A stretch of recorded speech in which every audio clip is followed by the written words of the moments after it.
ایک اور جی سوال ہے سر، یہ جیسے عبد القادر جیلانی، ان کو غوث ہوں اعظم بھی کہتے ہیں، ہوں یہ بریلوی مکتبی فکر کے جو لوگ ہوتے ہیں وہ کہتے ہیں کہ یہ حضور کے بلڈ لائن میں سے ہیں، اور اس کے بہت سارے وہ پروف بھی دیتے ہیں الگ الگ کتابوں سے. میں نے پروف تو ابھی تک نہیں دیکھا ہے سر.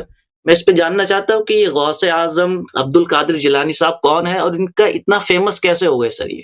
یہ صوفی ہیں، یہ ملعون ہیں یہ لوگ. دیکھیں یہ سید ہونا یا نہ ہونا اس کی کوئی اہمیت ہی نہیں ہے، ٹھیک ہے نا. سید دنیا میں بہت ہیں، اور سید دنیا میں سب اچھے نہیں ہیں، یہ تو سب کو پتہ ہے. آپ کو پتہ ہونا چاہیے. آپ پاکستان میں سید کم ہے بھائی. پاکستان کے ہر شہر میں سید موجود ہیں، ہر قصبے میں موجود ہیں، ہر گلی میں. کچھ بہت اچھے لوگ ہیں، ہم ان سے محبت کرتے ہیں، ان کا احترام بھی کرتے ہیں، لیکن اس کا مطلب نہیں ہے کہ ہر سید ہی بہت ہی شریف ہوتا ہے. آپ دنیا کے ہر ملک میں جائیں، اس کے جیل میں کچھ سید ہوں گے، ٹھیک ہے نا. کچھ سید ہوں گے.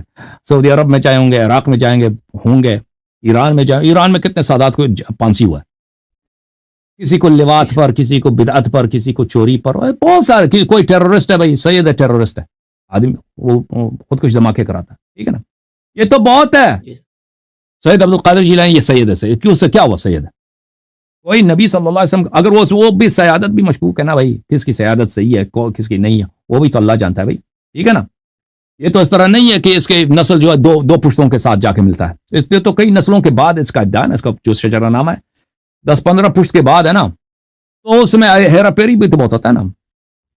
تو عرض یہ ہے، تو یہ کوئی معیار ہے ہی نہیں ہے کہ یہ بھائی اس کی شجرہ نسب دیکھ لو. پھر یہ جو آپ کے جو صوفی حضرات ہیں، دیکھیں یہ اسلام میں کوئی تصوف نہیں ہے.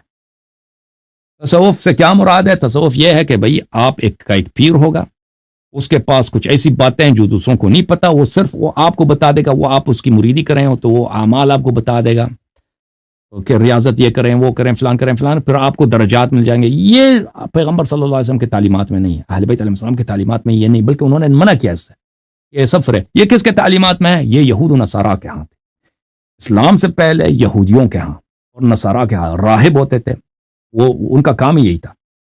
وہ مثلا ان کے پاس علوم غریبہ ہوتے تھے، جادو وغیرہ کا، جنات وغیرہ سے. وہ ابھی یہودیوں کا بالکل تصوف بالکل کاپی ہے دو چیزوں کی.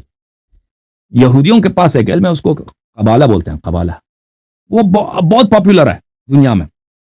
دنیا میں آپ کے جتنے بڑے بڑے پیسے والے سیلیبریٹیز ہیں نا، اس میں سے بہت سارے قبالہ کے پیروکار ہیں، کیونکہ اس میں ایسے کام ہوتے ہیں، عجیب غریب کام کرتے ہیں. وہ کرتب دکھاتے ہیں. کرتب نہیں واقعاً، وہ مثلا ان کے ہوتے ہیں کوئی خارق عادہ کچھ کرتے ہیں نا، وہ جنات وغیرہ سے. وہ ان کے تلسم ہوتے ہیں، تلسمات کی وجہ سے ایسے پڑھتے ہیں ایسی چیزیں، اس کی وجہ سے بہت سارے کام ہو جاتے ہیں. تو یہ کرتب تو دکھا سر کے فیمس کیسے ہوئے؟ ہاں، تو یہ امیر لوگ، ہاں سن لینا ابھی. وہ امیر لوگوں کو کیا کرتے ہیں؟ امیر لوگوں کو یہ کرتب دکھا کے اس کو پسان لیتے ہیں، پھر پیسے بھی نکالتے ہیں. اور وہ قبالہ جو ہے وہ دنیا میں بہت ہی وہ یہودیوں کا تصوف ہے. اور اس طرح عیسائیوں کے ہاں اصلی تصوف تو ان کے ہاں ہے. اصل میں اسلام میں تو نہیں تھا. یہ پیغمبر صلی اللہ علیہ وسلم کے زمانے میں کیا پھیری مریدی تھی؟ وہی شریعت ہے نا، وہ سب کے لیے. وہ سب کے لیے. ایسا تو نہیں کہ پیر صاحب کے پاس کوئی ایسی باتیں ہیں جو دوسروں کے پاس نہیں ہے. تو بہرحال پھر یہ بعد میں بنی امیہ کے اواخر میں بالکل بنی عباس کے زمانے میں، بنی عباس کے ابتدا میں یہ امپورٹ کیا گیا، یہ لایا گیا عالم اسلام میں. بہت سارے عیسائی جو بظاہر مسلمان ہوئے نا، اور یہودی جو مسلمان ہوئے، وہ اپنے افکار کو انہوں نے نہیں چھوڑا، کیونکہ ان کے بڑے بڑے علماء ہوتے تھے، ان کو بہت ساری باتیں پتہ تھی نا، پرانے ان کے جو افکار تھے، طریقہ کار تھے، اسی کو انہوں نے اسلام کا روپ دیا. اور تصوف ایک ایسی چیز ہے بھائی، یہ کبھی اسلام کے روپ میں ظاہر ہوتا ہے، کبھی تشیع کے روپ میں، کبھی سنی کے روپ میں، کبھی ہندو کے روپ میں. اب آپ کے جو صوفی حضرات ہیں، یہ دیکھیں، ہندو ان کو بہت پسند کرتے ہیں. صوفی جو ہستیاں ہیں نا، بڑے بڑے ہندو ان کو پسند کرتے ہیں، کیونکہ یہ ایسنس میں ایک ہی چیز ہے. ایسنس میں یہ ہندوازم اور تصوف ہے، اس میں فرق ہی نہیں، صرف لبادہ اسلام کا ہے. وہ کسی بھی اور تصوف کے اکابر کے کتب میں نے پڑھا کہ سب دین صحیح ہیں، سب دین صحیح ہیں. تم چاہے اللہ جانتا ہے، میں نے خمینی صاحب کے کتب میں وغیرہ یہ واضح لکھتے ہیں کہ تم چاہے بدھ کے سامنے سجدہ کرو یا مسجد میں یہ ایک ہی، اللہ کے سامنے سے ایک ہی ہے. مسجد اور بت خانہ ایک ہی ہے. یہ ظاہر، یہ کہتے ہیں یہ ظاہر ہی ایسا ہی ہے. یہ شریعت ان کے لیے ایک کیا ہے، ایک اس کو ظاہر بولتے ہیں. یہ ایک لبادہ ہے جو اس کو کبھی آپ نکال بھی سکتے ہیں، کسی اور شریعت میں بھی جا سکتے. اصل چیز تو اور چیز ہے نا، اور چیز کو مانتے ہیں. حقیقت وہ اس کو حقیقت بولتے ہیں.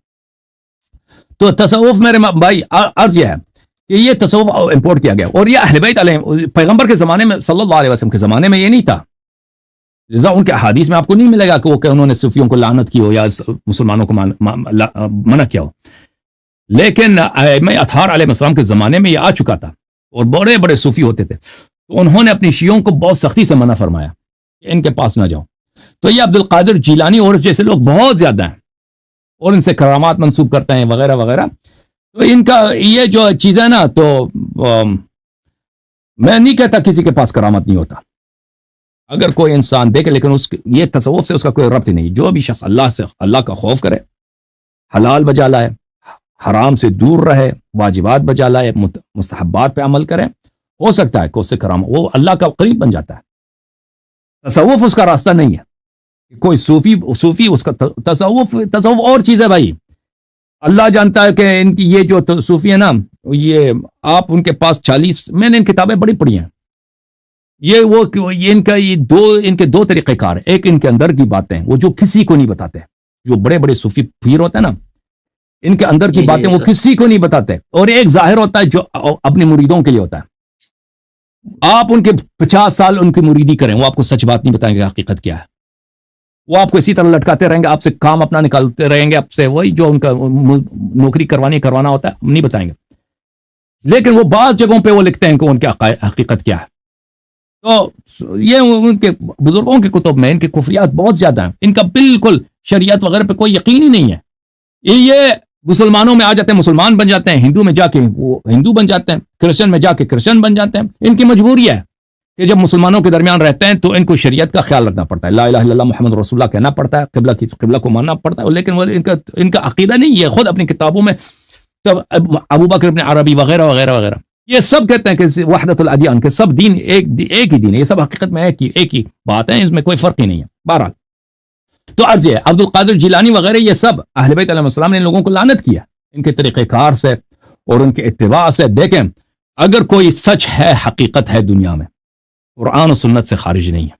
صوفیوں کے پاس کیا ہے جو ان کو قرآن سنت سے کیا صوفی ان کو وہ بھائی سنت کے بڑے عالم ہوتے ہیں، کوئی عالم نہیں ہوتے یہ صوفیوں نے کوئی لکھا ہے کوئی بھائی یہ آپ کا لال شہباز قلندر ہے، یہ شیعہ جا کے اس کے مزار پہ جا گئے او لال شہباز قلندر اوئے کیا اگر کوئی لال شہباز پہ اگر اعتراض کریں اس کو کتنے لعنت کرتے ہیں، اور بھائی لال شہباز کو کیا آتا ہے، اس نے کیا ہے، اس نے کوئی حدیث کی کتاب لکھی ہے، کوئی شریعت پہ کوئی عقائد کی کوئی دفاع کی ہے، اس کو کیا ہے، یہ صرف ایک صوفی تھا، اس کے اشعار واضح تو پہ دلالت کرتے ہیں کہ کٹر صوفی تھا یہ، اور یہ اسماعیلی تھا۔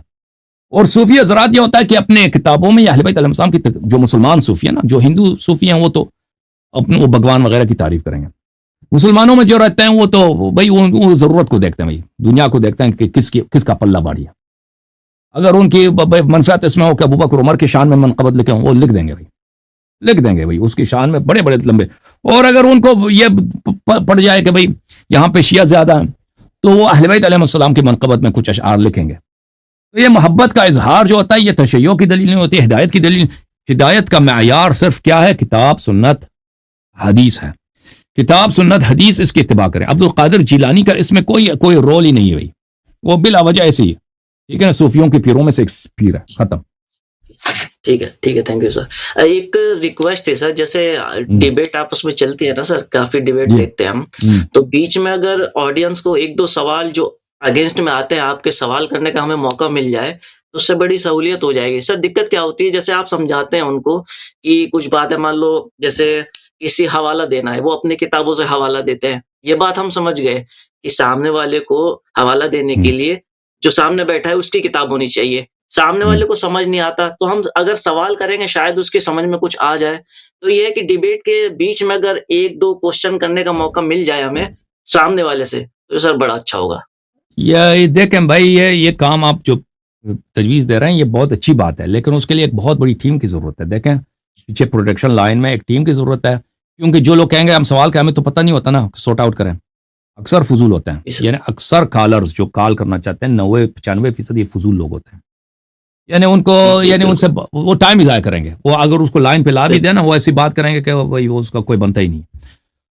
تو اس کے لیے ایسے پروڈکشن ٹیم کی ضرورت ہے کہ وہ اس کی چھان بین کر سکے کہ مثلا اگر